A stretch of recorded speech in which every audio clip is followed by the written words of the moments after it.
رفع منحة المتقاعدين في الجزائر وموعد صب الزيادة في المنح.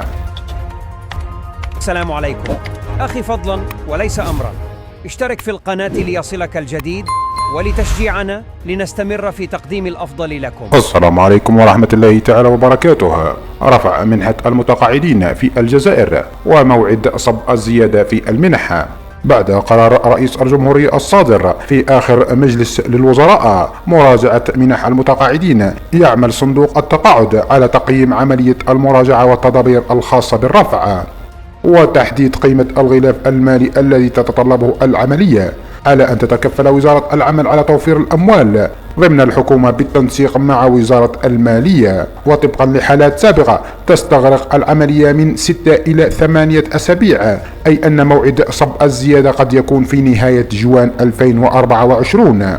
وكل هذا سيعود لقرار مباشر من رئيس الجمهورية ضمن مجلس الوزراء. إذا أعجبك الفيديو لا تنسى الاشتراك في القناة وتفعيل زر الجرس ليصلك كل ما هو جديد.